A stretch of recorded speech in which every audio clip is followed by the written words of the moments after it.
Gazeta Esportiva começa falando do Corinthians, que não teve dificuldade nenhuma para vencer o Deportivo Lara, lá na Venezuela, 7-2, placar chico-languiano, e aí garantiu a classificação com o pé nas costas, né, para a próxima fase da Libertadores. Apesar do bom resultado, a expectativa no timão gira em torno de uma possível saída do técnico Fábio Carille para o futebol árabe e também do meio-campista Rodriguinho. Tive uma proposta e não dei andamento nessa proposta há uns tempos atrás, porque eu só poderia levar um profissional comigo.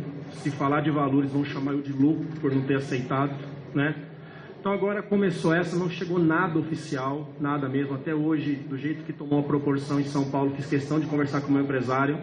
Ele foi muito claro, Fábio, só especulação, nada, né? Se essa proposta que a gente ouve se efetivasse, confirmar um caminhão de dinheiro da Arábia, você aceitaria dessa vez?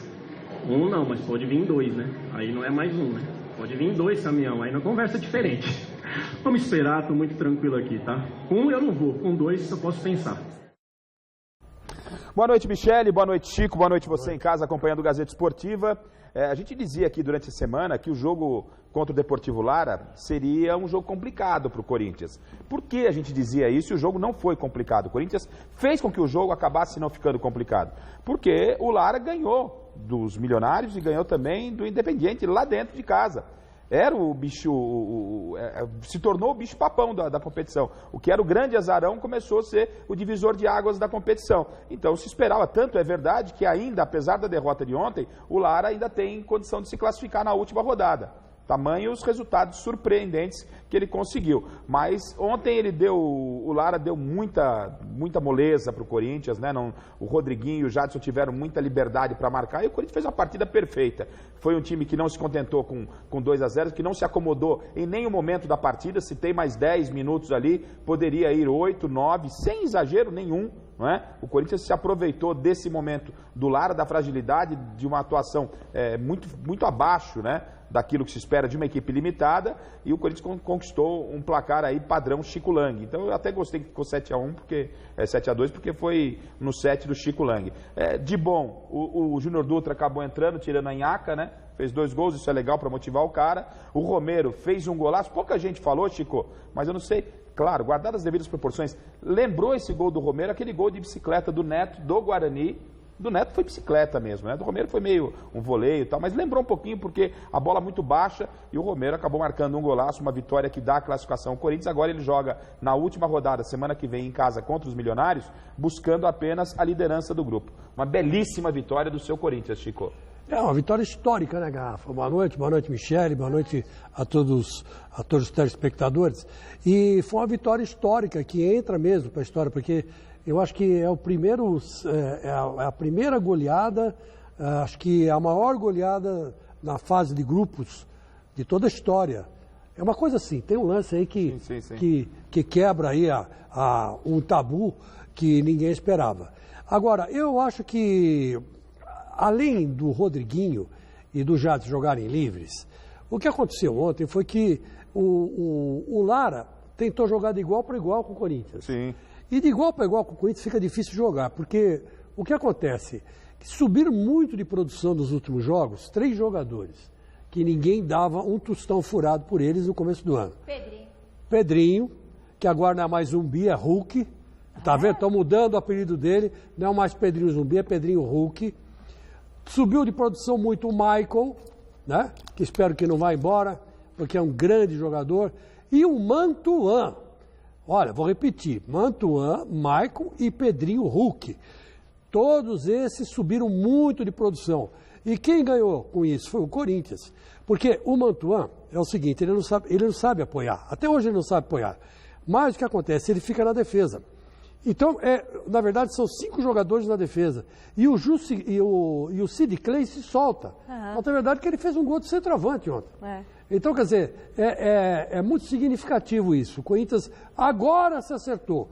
Esse 4-2-4 do Carille é o esquema ideal. E esse time que está aí é o time ideal do Corinthians. Está entrosadíssimo, está confortável. Né? Agora vamos torcer para que o Carille não vá embora, né? Que aí seria desmantelar tudo. Né? Ai, meu Deus. Bom, como a gente falou, além de Carille, existe uma especulação que o time árabe Al Hilal também esteja interessado no futebol do meia Rodriguinho. Caso as negociações sejam concretizadas, a gente gostaria de saber o seguinte.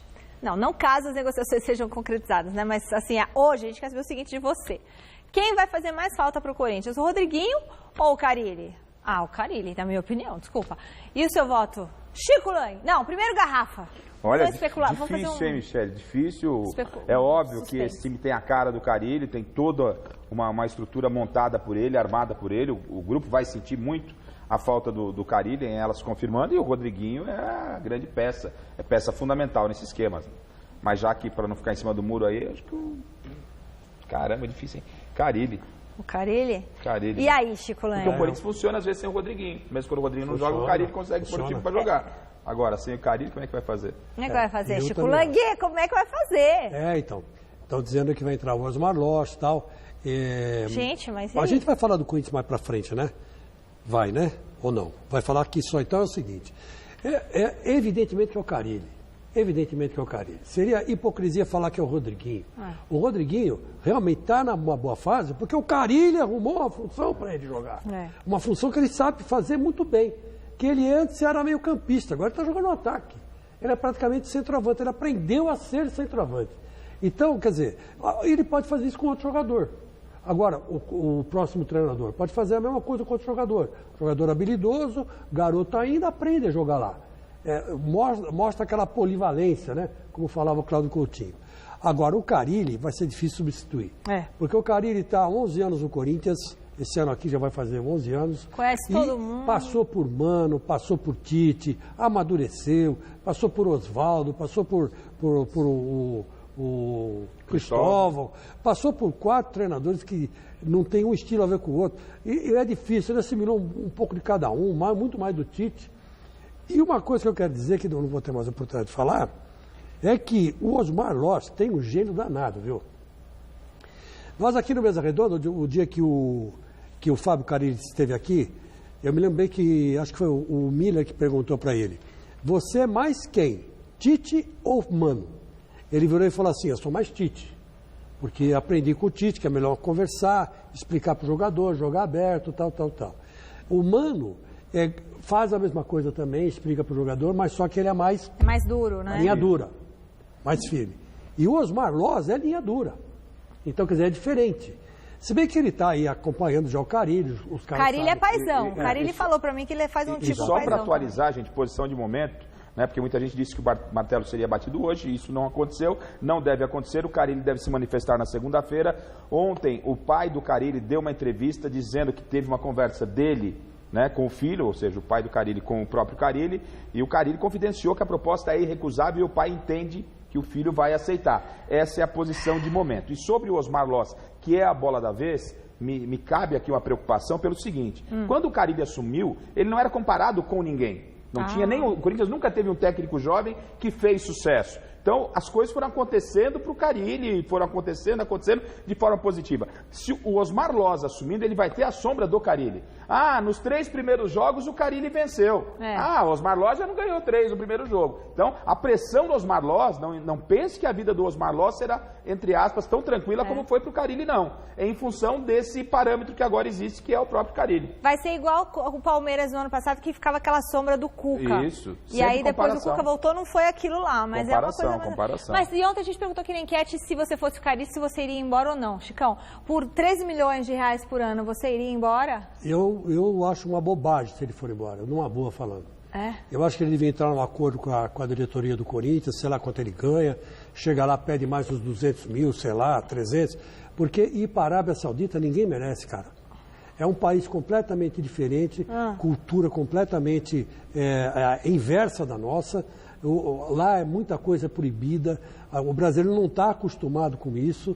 Enfim, você conhece o Egito, você esteve no Egito, já teve certa dificuldade, complicado. Você e a sua família.